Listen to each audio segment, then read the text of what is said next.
কোরআনের বিরুদ্ধে তারা লেলিয়ে দিয়ে হাজার হাজার টাকা খরচ করে মাঠে নামিয়েছে। একটা হলো লালনবাদ, একটা হলো বাউলের গোষ্ঠী। মনোযোগ আছে আপনাদের? লালন মুসলমানরা হিন্দু, আপনি কোথাও থেকে দেখাতে পারবেন না লালন কোন ধর্ম মানে। ঠিক সেম কন্ডিশনে বাংলাদেশে একটা পাগল আছে, গতকালকে এক জায়গায় বলতেছে আমি হিন্দুও না মুসলমানও না। তো তুই কি? তুই হয় ডাইনে যাবি না হয় বামে যাবি, তুই হয় বেটা হবি না হয় বেটি হবে। তো তুই বেটাও না বেটিও না, তুই হিজড়ানি কোন।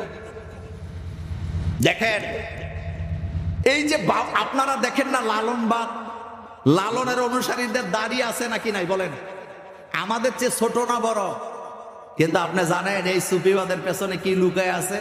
ওই লম্বা কথা বলার আমার হাতে সময় নাই, শুধু এতটুকু বলবো, লালনের মেলার নামে এই বছর লালনের মেলায় 12.5 মণ গাঁজা বিক্রি হয়েছে।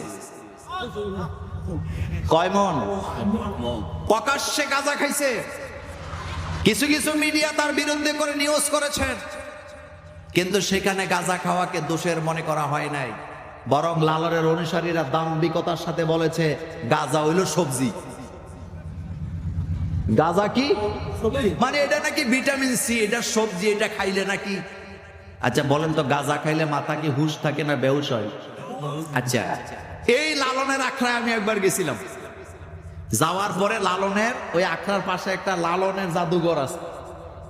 ওই ঘরে ঢুকতে 10 টাকা টিকিট দেওয়া লাগে। আমি 10 টাকা টিকিট দিয়ে ঢুকলাম।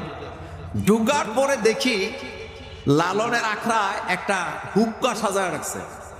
আপনারা হুক্কাকে কি বলে? কথা কন না, হুক্কা ডাবা। তা আমি বললাম 10 টাকা টিকিট দিয়ে ঢুকলাম, এখানে হুক্কা সাজায় রাখছো কেন? উনি হাসি দিয়া কয় হুজুর খাইছে হুক্কা রাখ মুখে, এই জন্য ডাবাই হুক্কাটাই সাজায় রাখছে। লালনের আখড়ার পাশে যাইয়া একজন এই পেট মোটা লোক পাইছি, খাদেম, আপনারা যাইতে পারেন সেখানে, এই মোটা বেটা। আমি জিজ্ঞেস করলাম যে আপনার বাড়ি কই? কয় হুজুর কুমিল্লা। তা আমার বাড়িও কুমিল্লা। পরে আমি আর কিছু বলি নাই। আমার কলিজার ভাইয়েরা, এই লালনবাদকে তারা এখন লাগাইছে। 2 নাম্বার লাগাইছে বাউলদেরকে। কাদেরকে? এই বাউলদের ব্যাপারে আমি 2টা কথা বলে আমার আলোচনাটা জবনিকা টানবো, যেহেতু আমাদের সামনে মাগরিব। একটা লোক উঠবেন না। এবার আমার দিকে তাকান। বাউলন শব্দের আরবি অর্থ কি বলেন তো? বলেন, এক জব্দা বলেন।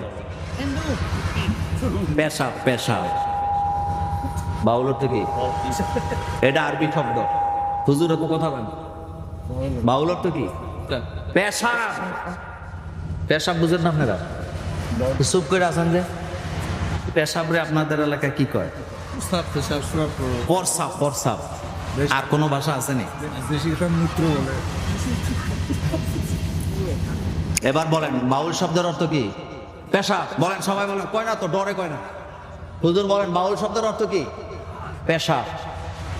পেশাব কি ভালো জিনিস না খারাপ জিনিস? এটা কি ভালো জায়গা দিয়ে বাইর হয় না খারাপ জায়গা দিয়ে বাইর হয়? এবার আসেন, এই বাউলরা বাংলাদেশে গানের মাধ্যমে অশ্লীলতার জিনাকে ছড়ায়। কথা বুঝেন নাই? কিন্তু তারা তাদের মতো ছড়াইছে এতদিন, ওইটা বলি নাই, আমরা কোনো কথা বলি নাই। কিন্তু ছড়াইতে ছড়াইতে এমন পর্যায়ে গেছে, এখন তারা আল্লাহকে নিয়ে বাজে কথা বলা শুরু করে দিছে। আপনারা মুসলমান, আমরা মুসলমান। আল্লাহকে যদি গালি দেয়, আমি কি শান্ত না অশান্ত? আমি কি ঠান্ডা না গরম?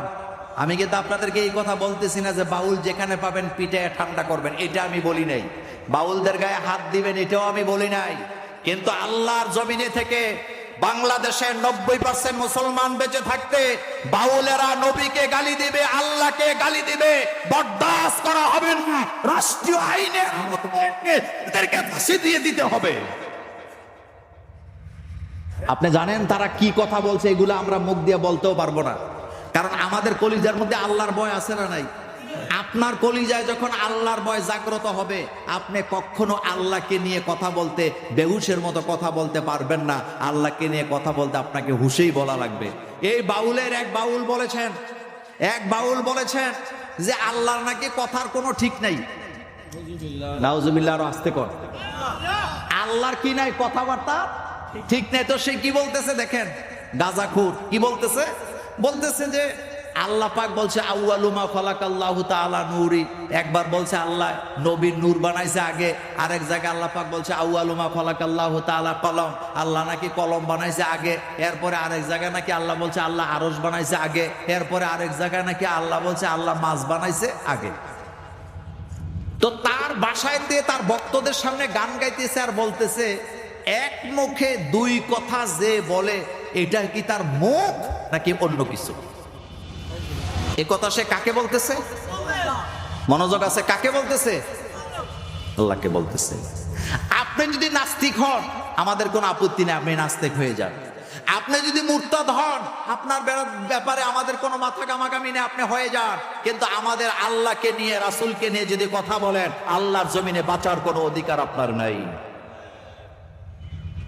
এই রকমের এক বাউল আমাকে বলতেছে যে মোল্লা ভাই তোমরা যে তাব্বাত দিয়ে দাও অর্থাৎ সূরা লাহাব দিয়ে নামাজ পড়ো, তোমাদের নামাজ হবে না। মনোযোগ আছে আপনাদের? কোন সূরা? আমি বললাম কেন? কই তুমি নামাজে দাঁড়াইছো আল্লাহরে ডাকার জন্য, তো নামাজে দাঁড়ায় তুমি আরেকজনকে বদদুয়া দাও কেন? তো বদদুয়া কি নামাজের মধ্যে মানায় নাকি? এজন্য তোমাদের নামাজ হবে না। দেখছেন কোন জায়গায় মাথা হিট করছে? চিংড়ি মাছের পায়খানা থাকে কোথায়? এই জন্য চিংড়ি মাছটা আপনি যখন ধরতে যান খেতে সামনের দিকে যায় না পিছের দিকে যায়? চিংড়ি মাছকে আমাদের ঢাকা কুমিল্লার ভাষায় বলে তিরিং বিরিং করে, আপনারা কি বলেন? কথা কোন নাকি কি করে? এ বাউলরা আউলা কাউলা মাথা নিয়ে তিরিং বিরিং করে, সোজা জিনিসটাও বুঝে না বাঁকা জিনিসটাও বুঝে না। আমি তো প্রথমে থমকে গেছি যে সে বলে কি, কিন্তু আপনাদের কাছে এবার জানতে চাই কথাটার জবাব। আল্লাহ যাদের শত্রু, আল্লাহর শত্রু যারা তারা কি আমাদের বন্ধুরা শত্রু? রাসূলুল্লাহ শত্রু যারা তারা কি আমাদের বন্ধুরা শত্রু?